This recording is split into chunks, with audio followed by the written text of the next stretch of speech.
जय माता रानी दोस्तों, आप सभी का बहुत बहुत स्वागत है आपकी अपने चैनल राधा कृष्ण ऑफिशियल में।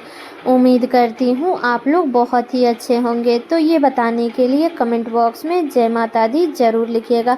तो चलिए दोस्तों, आज हम इस वीडियो में माता शैलपुत्री की कथा सुनेंगे, जिनकी पूजा नवरात्रि के प्रथम दिन की जाती है। ठीक है, तो बता दूं दोस्तों कि चैत नवरात्रि अब की बार साल 2025 में 30 मार्च से शुरू हो गया है। ठीक है, अब की बार नवरात्रि रविवार के दिन पड़ा है और रविवार के दिन ही समाप्त हो जाएगा।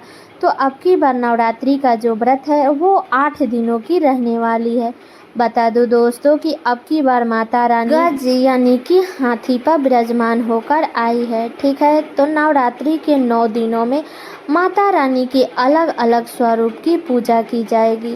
तो बता दूं कि नवरात्रि के प्रथम दिन माता शैलपुत्री की पूजा की जाती है। माता शैलपुत्री का स्वरूप बहुत ही शांत और सरल है।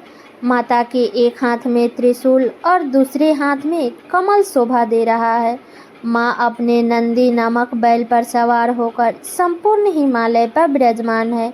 इसलिए माता शैलपुत्री को वृषोरूढ़ा और उमा के नाम से भी जाना जाता है। ये वृषम वाहन शिवा का ही स्वरूप है और शैलपुत्री समस्त अन्य जीव जंतुओं की रक्षक भी है। माता शैलपुत्री ने घोर तपस्या करके ही भगवान शिव को प्रसन्न किया था। शैलपुत्री के अधीन वे समस्त भक्तगण आते हैं जो योग, साधना, तप और अनुष्ठान के लिए पर्वतराज हिमालय के शरण लेते हैं। माँ अपने भक्तों की हमेशा मनोकामना पूर्ण करती है और साधक का मूलाधार चक्र जागृत होने में सहायता मिलती है। नवरात्रि के प्रथम दिन माता शैलपुत्री की पूजा की जाती है। इन्हें घी का भोग लगाया जाता है, गुड़हल का फूल अर्पित किया जाता है। इस दिन पीले रंग का वस्त्र धारण करना चाहिए। इसके बाद ही माता शैलपुत्री की पूजा करनी चाहिए। अब चलिए सुनते हैं माता शैलपुत्री की कथा। प्राचीन काल में जब सती के पिता प्रजापति दक्ष यज्ञ कर रहे थे तो उन्होंने सारे देवताओं को इस यज्ञ में सम्मिलित होने के लिए आमंत्रित किया, लेकिन अपने जमाता भगवान महादेव और अपनी पुत्री सती को आमंत्रित नहीं किया।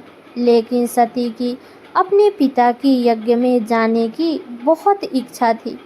उनकी व्यग्रता देख शंकर जी ने कहा कि संभवतः प्रजापति दक्ष हमसे रुष्ट है, इसलिए उन्होंने हमें आमंत्रित नहीं किया होगा। शंकर जी के इस वचन से सती संतुष्ट नहीं हुई और जाने के लिए अड़ गई। उनकी जिद देखकर भगवान शंकर ने उन्हें वहां से जाने की अनुमति दे दी। सती अपने पिता के घर पहुंची तो सिर्फ माँ ने ही उन्हें स्नेह दिया। बाकी सदस्यों ने उनसे ठीक से बात नहीं की और व्यंग्यात्मक छीटाकशी भी की। दक्ष ने भी शंकर के प्रति कुछ बातें कही जो सती को उचित नहीं लगी। अपने पति का तिरस्कार होता देख उन्होंने योग अग्नि से अपने आप को भस्म कर लिया। जब शंकर को सती के भस्म होने के बारे में पता चला तो वह क्रोधित हो गए और उन्होंने दक्ष के यज्ञ का विध्वंस करा दिया। यह सती अगले जन्म में शैलराज हिमालय के पुत्री के रूप में जन्म ली और शैलपुत्री कहलाई। शैलपुत्री का विवाह भी भगवान शंकर से हुआ और वह फिर से उनकी पत्नी बन गई। तो ये है माता शैलपुत्री की कथा। तो सब लोग बोलिए शैलपुत्री माता की जय। तो ये है माता शैलपुत्री की कथा। तो ये कथा मेरी यहीं तक का था। कैसा लगा ये कथा आप लोग कमेंट करके ज़रूर बताइएगा। चैनल पे नए आए हैं तो सब्सक्राइब कर दीजिएगा, वीडियो को लाइक कर दीजिएगा और वीडियो को शेयर कर दीजिएगा, ताकि हर कोई आज नवरात्रि के प्रथम दिन माता शैलपुत्री की कथा, उनकी पूजा विधि से संबंधित सभी महत्वपूर्ण बातें जान सके। तो चलिए दोस्तों, मिलती हूँ अगले वीडियो में किसी नए वीडियो के साथ में। तब तक के लिए नमस्कार।